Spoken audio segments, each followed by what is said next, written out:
বন্ধুরা আসসালামু আলাইকুম, আপনাদের স্বাগত আমার নতুন আরেকটি ভিডিওতে। যেহেতু টেবিলের সামনে বসে আছি, নিশ্চয়ই বুঝতে পারছেন যে যেই ধরনের ভিডিও আমি আসলে করে থাকি সেটা সেরকম কোনো ভিডিও আজকে হচ্ছে না। ঠিকই ধরেছেন, আজকে আসলে আপনাদের সাথে কিছু অভিজ্ঞতা শেয়ার করব এবং আমার যে নতুন গ্যাজেট সে সম্পর্কে পরিচয় করে দিতে আজকের ভিডিও। আমি বিভিন্ন সময় বিভিন্ন ইকুইপমেন্ট ব্যবহার করেছি ভিডিওর জন্য। যেমন আমার ভিডিও ক্যাপচারিং এর সূচনা হচ্ছে জেভিসির ক্যামকর্ডার দিয়ে ২০১০ এ। এর আগে অবশ্য এলজির একটা ফোল্ডিং মোবাইল ব্যবহার করতাম ভিডিও করার জন্য। এরপরে স্যামসাং না, সনি এরিকসন একটা হেডসেট ব্যবহার করছি K750i, আমার এখনো মডেলটা মনে আছে। ওটা দিয়েও কিন্তু বেশ ভালো ভিডিওই ক্যাপচার হতো। মানে সেই সময় যেসব ইকুইপমেন্ট পাওয়া যেত সেই তুলনায়। আ ক্যামকর্ডার কিনেছিলাম ২০১০ এ, জেভিসি ক্যামকর্ডার। এটা লন্ডন থেকে আনিয়েছিলাম। আমার বন্ধু সোহেল পাঠিয়েছিল আমাকে। তো যাই হোক, বিভিন্ন সময়ে ভ্লগের জন্য বিভিন্ন ক্যামেরা ব্যবহার করেছি। আম এর মধ্যে GoPro 9 ব্যবহার করেছি। কিন্তু GoPro 9 কেনার পরে আমার এক ছোট ভাই সাব্বির, যাকে আপনারা সাব্বির লাইভ নামে পাবেন ফেসবুক এবং ইউটিউবে, খুবই জনপ্রিয় জার্নালিস্ট এবং কনটেন্ট ক্রিয়েটর। সেই আমাকে ১ম আসলে 360 ক্যামেরার আইডিয়াটা দিয়েছিল এবং বলেছিল যে, "ভাই আপনি ক্যামেরা কিনলে সেটা কিনতে পারেন।" কিন্তু ততদিনে আমি আসলে GoPro 9 টা কিনে ফেলি, যে কারণে X2 টা কেনা হয়নি। কিন্তু পরে যখন YouTube ভিডিও-টিডিও দেখলাম এবং X2 র যে বৈচিত্র্য, মানে 360 ভিডিওর যে বৈচিত্র্য, সেটা আমাকে ইন্সপায়ার করেছিল এই X2, মানে Insta360 X2 কেনার জন্য। আ তবে দুঃখের বিষয় যে ২০২১ বা ২২, আমার সালটা মনে নেই, ২-৩ বছর আগে হবে। আহ আনফরচুনেটলি ক্যামেরাটা আমি না, মানে আমার কপাল খারাপ, এজন্য ক্যামেরাটা ভেঙে যায়। দেখতে পাচ্ছেন যে ক্যামেরাটা ভেঙে যায়। আ এর লেন্সে দাগ পড়েছে এবং এখানেও পেছনের যে ব্যাক লেন্স, মানে ২ টা 360 ক্যামেরাতে ২ টা লেন্স থাকে। ব্যাক লেন্সেও স্পট পড়েছে। সেই সাথে আসলে এই যে ডিসপ্লেটাও ভেঙে গেছে। যদিও টাচ কাজ করে, আমি একটু ওপেন করে দেখাই, তাহলে বুঝতে পারবেন। তো যেটাই হোক, যে ক্যামেরাটা আমি ভেঙে ফেলি। আ আমি ভেবেছিলাম যে ট্রাইপডের উপর সেট করা ছিল সেই ট্রাইপডটা যথেষ্ট পরিমাণে স্পেস নিয়েই করা। কিন্তু আমি আনফরচুনেটলি ক্যামেরাটা ভেঙে ফেলি। আ এটা বছর ৩ বছর হবে হয়তো। আমার ঠিক মনে নাই। ২ বছর প্লাস।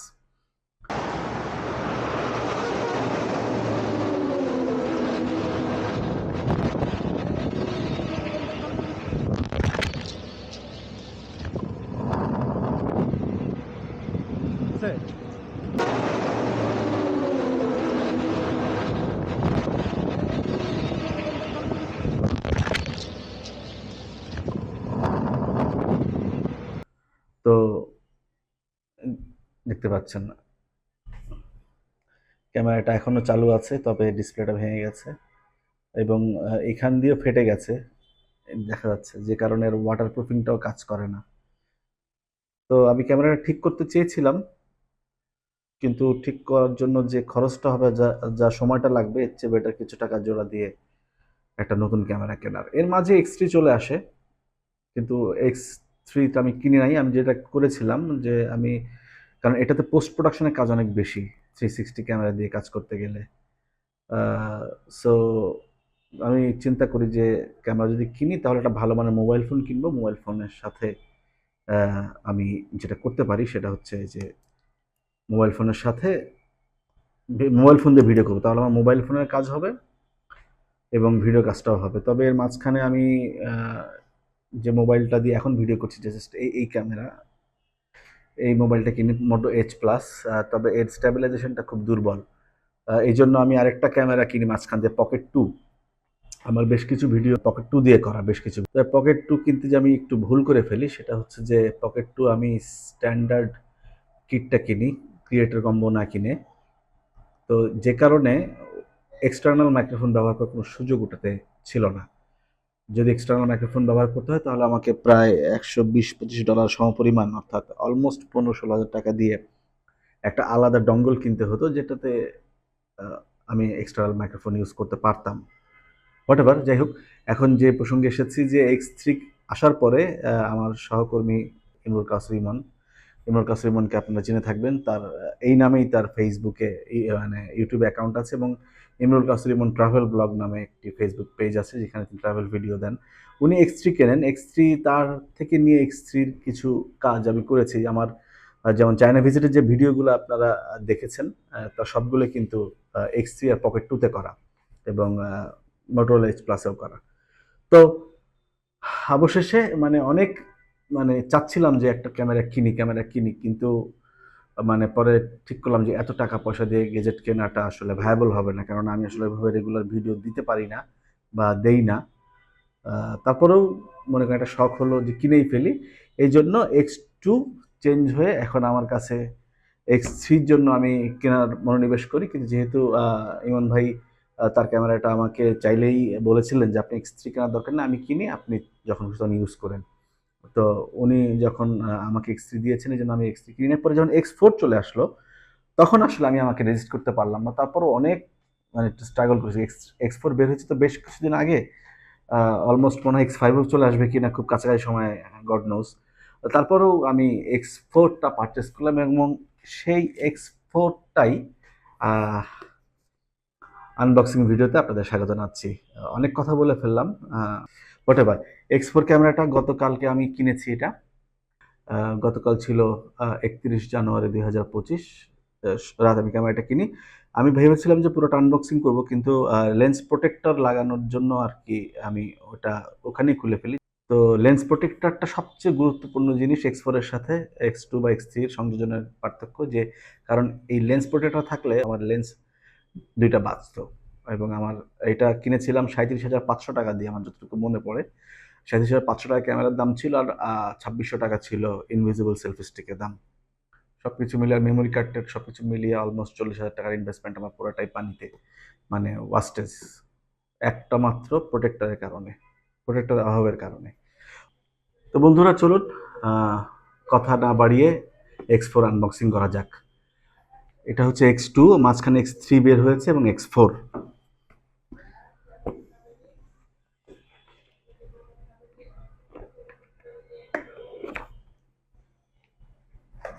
কাগজের প্যাকেটটা বেশ সুন্দর।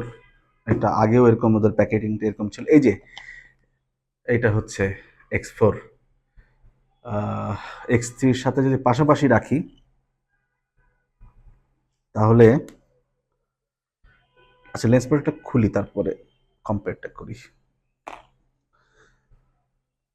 ক্যামেরা ওয়ার্ল্ডের সুমন ভাই যেভাবে বলেছিল যে লেন্স লাগাতে পারবেন কিনা, সেটা নিয়ে আসলে আমি ভয়ে ছিলাম যে দাগ টাগ পড়ে কিনা, কিন্তু ব্যাপার না, এখানে মাউন্ট করা আছে, মাউন্টে ইজিলি লেন্সটা লাগানো যায়। দুটাকে যদি পাশাপাশি রাখি, তাহলে X4 এর সাইজটা ডেফিনেটলি X2-র চেয়ে বেশ খানিকটা বড়, এবং এর রাউন্ড ডিসপ্লে ছিল ছোট সাইজের। এটা হচ্ছে চতুর্ভুজ টাইপের ডিসপ্লে, আয়তাকার ক্ষেত্র ডিসপ্লে, এবং ডিসপ্লেটা বড়, এবং উপরে অবশ্যই স্টিকার পলিথিন দেওয়া রয়েছে, এবং এটার বডিটা মানে একটু খসখসে বা একটু মজবুত টাইপের বলতে পারি আর কি। পাওয়ার বাটন, কিউ বাটন, এবং এই পাশে হচ্ছে চার্জিং চেম্বার। এটা একটা মাইক্রোফোন, এটা হচ্ছে ব্যাটারি চেম্বার।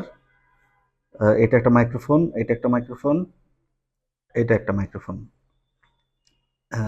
এটা মাইক্রোফোন, সরি এটা না, এটা মাইক্রোফোন, এটা মাইক্রোফোন, জানি না ঠিক, কিছু একটা হবে, দুটার মধ্যে যখন একটা কিছু হবে। এটা খোলা যায়, যাই হোক খোলা দরকার নাই। তো ওপেন করা যাক। আমি অবশ্য কালকে রাতেই ফুল চার্জ দিয়ে রেখেছি।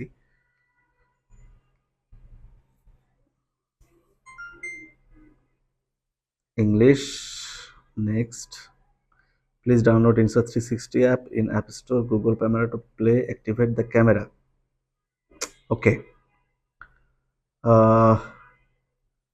প্রবলেম হচ্ছে যে ক্যামেরাতে, মানে এই ভিডিওটা যে ক্যামেরাতে করছি, সেটাতে আসলে 360 অ্যাপটা ইনস্টল করা আছে। যেহেতু আমি X2 ব্যবহার করতাম, মানে তখন থেকে আসলে অ্যাপসটা নামানো। এরপরে ইনস্টার যে গিম্বল, Insta360 Flow, সেটাও আসলে ওই অ্যাপস দিয়ে চালাতে হয়। এবং এখন যেটা করতে হবে সেটা হচ্ছে অ্যাপটা খুলে এটা অ্যাক্টিভেট করতে হবে। ওকে, আমরা দেরি না করি। আচ্ছা লেন্সটা লাগিয়ে ফেলি, কারণ লেন্সটা বাইরে রাখার কোনো দরকার নেই। লেন্সটা কীভাবে লাগাতে হয়, খুব সহজ। জাস্ট এইভাবে বসে ঘুরিয়ে ঘুরিয়ে ঘুরিয়ে ঘাটটা মিলালেই ক্লকওয়াইজ, এবং অপোজিটেও তাই।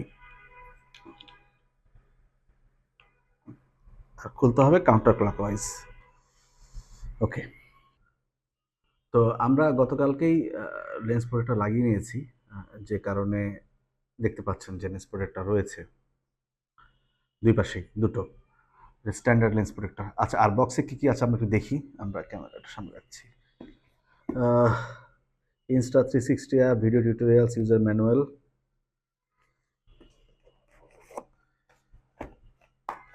না এটা ফিক্সড, এটার ভিতরে আর কিছু নাই।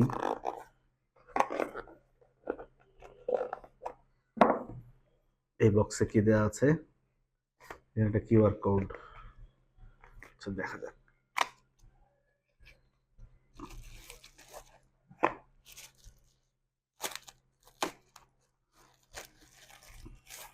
ও নাইস, একটা পাউচ রয়েছে, যেটা কিন্তু X2-তে ছিল না, X4-এও আমি যতটুকু জানি যে ছিল না, এবার দেওয়া হয়েছে।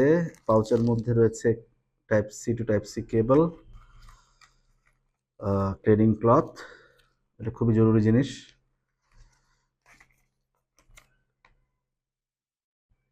Thermo grip cover. Grip cover বলতে, ও আচ্ছা, ও আচ্ছা, থার্মো গ্রিপ কাভার, এটা কেন দিয়েছে? অবশ্যই প্রোটেকশনের জন্য, ডেফিনেটলি। কি বলেছে?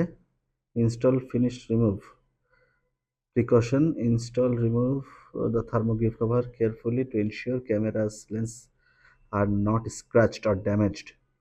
Make sure the camera is dry before installing the thermograph cover. It is not designed for water sport. Do not install, remove. Do not install, remove the thermograph cover while recording to avoid affecting the stitching of the final image. মানে কি? Do not install, remove the thermograph while recording to avoid. ওকে, তোমার recording করার সময় এটা খোলা বা লাগাতে নিষেধ করেছে, তাহলে এফেক্ট পড়বে, মানে এটা চলে আসবে। থার্মোগ্রিপ কাভারটা লাগিয়ে ফেলি। নাইস, প্রয়োজন ছিল না, একটা আলাদা, মানে কি বলবো, মানে বডিটাকে প্রোটেক্ট করার জন্য যদি, কিন্তু বডি প্রোটেক্ট হবে কিভাবে, কারণ এইভাবে যদি পড়ে তাহলে তো লেন্সে লাগবে। জানি না কি জন্য দিয়েছে এটা, হোয়াটএভার, যাই হোক।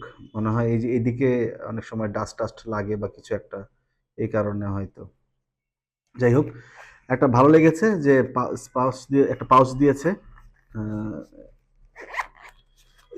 গুড, এটা একটা ভালো জিনিস।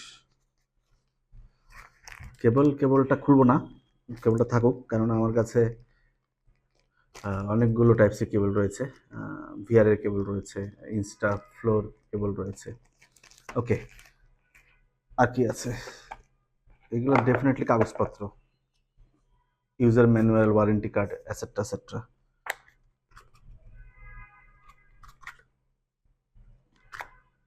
What is this? ও আচ্ছা, লেন্স দুইটা এখানেই ছিল, গতকালকে যেটা লাগিয়েছিলাম। কিভাবে লেন্স আপনি লাগাবেন সেটার ইনস্ট্রাকশন দেওয়া আছে। ওকে, এটা হচ্ছে quick start guide, Insta360 sticker, transparent sticker, background সহ স্টিকার, সেফটি গাইডলাইন্স। এগুলো এগুলো পড়ার ধৈর্য নাই, কারণ আমি মোটামুটি সব কিছু জানি। এটা কি ওয়াটারপ্রুফিং, এটা দরকার আছে, কারণ ওয়াটারপ্রুফিংয়ের সময় কী কী বিষয়ে খেয়াল রাখতে হবে এখানে তা বলা আছে, অবশ্যই এটা কেয়ারফুলি পড়া উচিত। আসলে একটা ভুল কথা বললাম, যে ইউজার ম্যানুয়াল কিন্তু পুরোপুরি মানে ক্লিয়ারলি পড়া উচিত, তারপরে ব্যবহার করা উচিত, কেননা এখানে কী কী ইনস্ট্রাকশন রয়েছে সেটা সম্পর্কে একটা সম্যক ধারণা পাওয়া যায়। এবং আমি খুবই ফর্চুনেট যে এটা পড়ে আমি আমার অনেক কিছু, মানে অ্যাক্সিডেন্টাল কেস থেকে বেঁচে গেছি। বিশেষ করে ওয়াটারপ্রুফিংয়ের একটা ইন্ডিকেটর আছে যে কেসগুলো ভালো মতো লাগাতে হয়, যেমন ব্যাটারি কেস, একটু দেখাই। এই যে ওয়াটারপ্রুফিংয়ের জন্য যদি হলুদ দাগ দেখা যায় তবে কিন্তু আপনার ওয়াটারপ্রুফিংটা রিস্কি। এই জন্য যখনই কোনো দুই পাশে হলুদ দাগ দেখা যাবে না তখনই আপনার এটা ঠিকমতো লেগেছে, এটা সেফ। যাই হোক, তো আনবক্সিংয়ের পালা শেষ। তো বন্ধুরা, ভিডিওটি কেমন লাগলো অবশ্যই জানাতে ভুলবেন না। সাথেই থাকুন এবং আমার যে 360 চ্যানেল রয়েছে VR 360 বাংলাদেশ, সাবস্ক্রাইব করতে ভুলবেন না। সবাই ভালো থাকবেন। আল্লাহ হাফেজ।